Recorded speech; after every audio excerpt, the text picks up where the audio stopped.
বন্ধুরা দেখুন কত সুন্দর একটি ছেলে। ওর নাম কি বাবু? রবি। ওর নাম রবিন। তুমি কোথায় থাকো ভাইয়া? দরিয়ানগর। দড়িয়ানগরে থাকে সুন্দর ছেলেটি দেখুন। তুমি আজকে কত টাকার মাল কিনেছো এখানে? এখানে আমার হবে 2,000 টাকা, 2,000 3,000 এরকম হবে। বন্ধুরা রবিন আজকে 2,000 টাকা নিয়ে আজকের 2,000 টাকার এই যে সুন্দর মালামালগুলো দেখতে পাচ্ছেন, এই যে কসমেটিক্সের বিভিন্ন ঝিনুকের মালাগুলি। দেখি তোমার হাতেরটা একটু উঁচু করো তো। বন্ধুরা এই যে শোপিস ও সুন্দর করে আজকে সাজিয়ে এনেছে ওর প্লেটে করে। আজকে ওটা দিয়েও আজকে ব্যবসা করবে।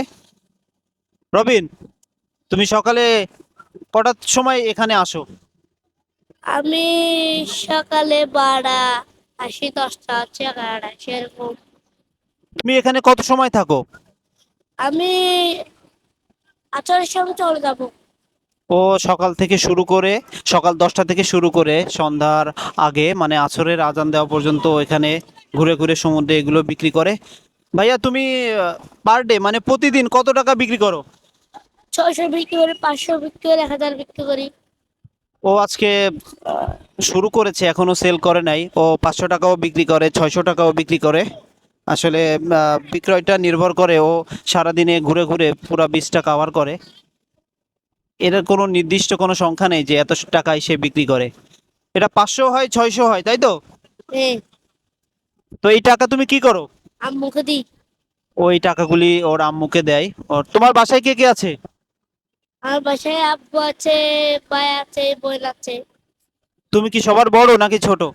সবার ছোট। দর্শক ও সবার ছোট। ও এই ছোট বয়সেই একটি সুন্দর ব্যবসা শুরু করেছে, নিজেকে ভবিষ্যতের বিজনেসম্যান হিসেবে দাঁড় করাতে চায়। আজকে আমরা রবিনকে দেখছি, এই যে ফুটফুটে রবিন সুন্দর ছেলেটি আজকে আমাদের কক্সবাজারের প্রধান গল্প। তো রবিন, তুমি কি কিছু বলতে চাও? কি বলবো, বলার তো কিছু নাই। ও আসলে একটু লজ্জা পাচ্ছে, ওর আসলে বলার কিছুই নাই। তো তোমার কেমন লাগে ঘুরে ঘুরে সারাদিন ঘুরে ঘুরে বিক্রি করতে? সারাদিন ভালো লাগে একটু একটু, আর বাসায় শুয়ে থাকলে আরো ভালো লাগে। বাসায় শুয়ে থাকতে ভালো লাগে? হ্যাঁ। আচ্ছা, ও বাসায় শুয়ে থাকতে ওর ভালো লাগে। ভিতরে আজকের ছোট ক্যারেক্টার হচ্ছে আমাদের রবিন। আমরা রবিনের ভবিষ্যতের ভালো কিছু আশা করছি। রবিন বড় হয়ে একজন সফল ব্যবসায়ী হতে পারে সেই দোয়াই রাখছি। ধন্যবাদ রবিনকে। ধন্যবাদ। ধন্যবাদ। আচ্ছা, ধন্যবাদ।